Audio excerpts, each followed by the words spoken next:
With legal remedy. Rammohan Reddy గారు, మీ party వైపు నుంచి కానీ ప్రభుత్వం వైపు నుంచి కానీ దీన్ని నిజంగానే ఆయన అడిగిన దాంట్లో ఒక పాయింట్, అప్పుడున్న డీజీపీని ఎందుకు ఇన్వాల్వ్ చేయలేదు ఇది ఈ ఇంట్రాగేషన్లో, ఇన్వెస్టిగేషన్లో? ఆయన కూడా నోటీసులు ఇవ్వాలి కదా డీజీపీ కాబట్టి, ఎక్స్ డీజీపీ శివధర్ రెడ్డి గారు ఇప్పుడు ఆల్రెడీ ఆయన ఉన్నారు, సర్వీస్లో ఉన్నారు. మరి అప్పుడు ఇంటెలిజెన్స్ చీఫ్ కదా ఆయన, శివధర్ రెడ్డి గారు ఫస్ట్ 2 years ఉండే. మరి ఇంటెలిజెన్స్ చీఫ్ అంటే డెఫినెట్గా వారి నోటీస్లో కూడా ఉండాలి, లెక్క ప్రకారం ఉండాలని రూల్ ఏం లేదు. సీక్రెట్గా ఎన్నైనా జరుగుతుంది కానీ పొజిషన్లో ఉన్నారు కాబట్టి డెఫినెట్గా హీ హ్యాస్ టు. సార్ ఇక్కడ అంటే ఎవరెవరు పొజిషన్లు కాబట్టి అందరికి నోటీసులు ఇచ్చేటటువంటి విధానం కాదు. అరెస్ట్ అయినటువంటి వాళ్ళు ఫస్ట్ ప్రైమరీ ఎవిడెన్స్ ఏది, సీసీ కెమెరాలు బంద్ అప్పుడు హోంమంత్రి కూడా అట్లా వ్యవస్థకు మొత్తం ఇచ్చుకోవడం, వాళ్ళు సీఎం ని కూడా నోటీసులో ఇచ్చేసేవచ్చు కదా, డైరెక్ట్ ముందే ఇచ్చేసేవచ్చు. విచారణ అంతా ఎందుకు ఇంకా? ఇప్పుడు ఆడ ఒకటే ముచ్చట, సీసీ కెమెరాలు బంద్ చేసి మరి 50 హార్డ్ డిస్కులు ఉంటున్నటువంటి డొమైన్లో ఉంటున్నటువంటి ఇన్ఫర్మేషన్ మొత్తం కాపీ కొట్టిరని చెప్పి అన్లాఫుల్గా ఇల్లీగల్గా చేసినటువంటి యాక్టివిటీస్ అనేది ఫస్ట్ కేసు రిజిస్టర్ అయింది.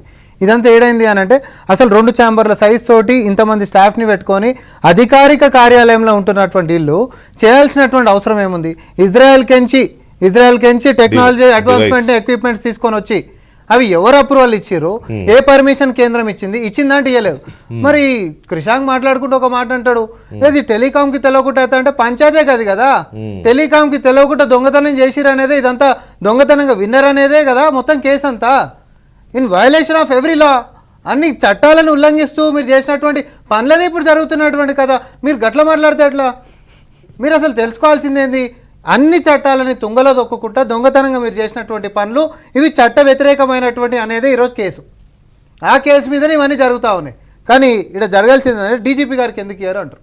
ఎస్ఐబి అనేటటువంటి అధికారి ఎవరున్నా డైరెక్ట్ సీఎంకి రిపోర్ట్ చేస్తారు. ఇది మీకు తెలుసు, మనకు తెలుసు, అందరూ తెలుసు. వాస్తవమే కానీ డీజీపీ గారికి కూడా సో వాళ్ళ నాలెడ్జ్ లో ఉంటుంది. కన్ఫెషన్ స్టేట్మెంట్ లో ఈ రోజు ఒక కాన్స్టిట్యూషనల్ బాడీని హెడ్ చేస్తున్నటువంటి మహేందర్ రెడ్డి గారి పేరు గిట్ట కన్ఫెషన్ స్టేట్మెంట్లో ఒక అధికారి విచారణలో చెప్తే ఆయనను కూడా దర్యాప్తుకు తీసుకొని రావాల్సిందే. అది కేసు సార్, అది ఇంకా ఇయ్యాల కాకపోతే రేపైనా ఇప్పుడు కోర్టులో నానేటివే సార్. నేను కన్ఫెషన్ స్టేట్మెంట్ ఆయన పేరు తనేందుకు వెళ్ళదని ప్రభుత్వాన్ని ముద్ద ఆయన చేయదా కోర్టు? ఎందుకు మాట్లాడతారు అట్లా? మీరు ఏదో బట్టగాల్చి మీదే చేసేసి అయిపోతుంది అనుకుంటే ఎట్లా?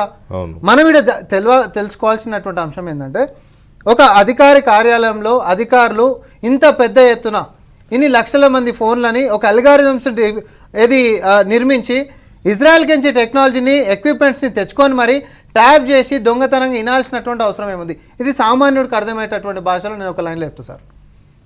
ఒక దొంగతనం చేసేటటువంటి ఒక దోపిడీ ముఠ ఒక ఇంట్లోకి వచ్చి దొంగతనం చేసేటప్పుడు బయట కూడా ఒకరిని పెడుతుంది.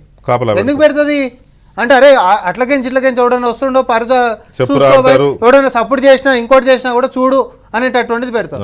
ఇక్కడ బీఆర్ఎస్ అధికారంలో ఉంటున్నప్పుడు వాళ్ళు చేస్తున్నటువంటి దోపిడీ, దొంగతనాలు, అవినీతి, అక్రమాలని కప్పిపుచ్చుకోనికే ఒక డేగ కన్నులకే ఈ యొక్క వ్యవస్థను మొత్తం నడిపించుకుంది.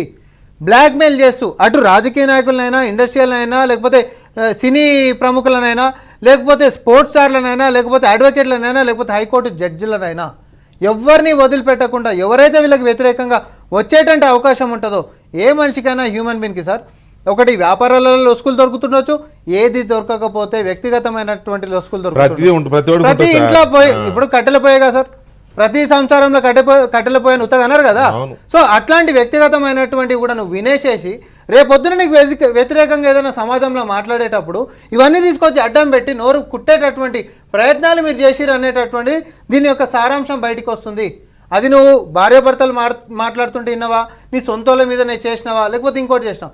ఫోన్ ట్యాపింగ్ ఏమని అంటే మీరు లీకులు ఇస్తారు. ఇది లీకులు కాదు, ఒక దొంగతనం చేస్తేనే 4-5 ఏళ్ళు నడుస్తుంది ట్రయల్ అనేటటువంటిది. అసలు ఈరోజు ఒక కేసు దర్యాప్తు నడుస్తున్నప్పుడు ఖాళీగా ఉంటామా? ఏదో రూపంలో మాకు వస్తుంది ఇన్ఫర్మేషన్. అంతే కదా, లీక్ అనే పేరు లీక్ ఏంటిది? జరిగినటువంటి అంశాలను మాత్రమే చేస్తున్నారు. అయితే ఇందాక అన్నారు అలహాబాద్ కోర్టు ఇచ్చింది, ఇందిరాగాంధీ గారు ఎమర్జెన్సీ అన్నారు. మరి సుప్రీంకోర్టు సెటిల్ కూడా చేసింది. మరి ఆ తర్వాతనే తను కంటిన్యూ అయినరు. ఇవన్నీ చరిత్రనే.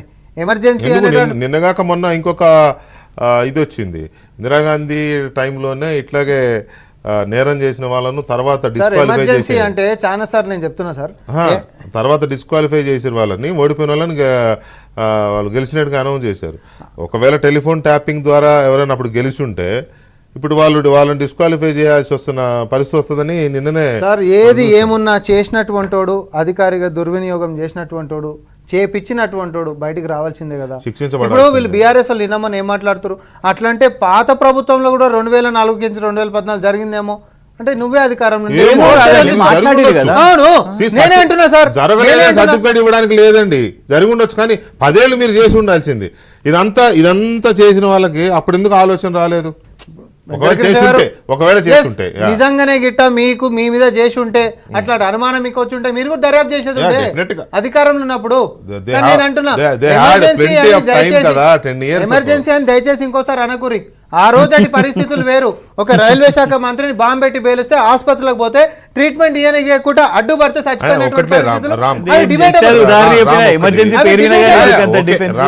ఈ దేశ చరిత్రలో కొన్ని బ్లాక్ ఇవి ఉంటాయి. ఎమర్జెన్సీ ఒకటి మంచో చేయడం అది బ్లాక్.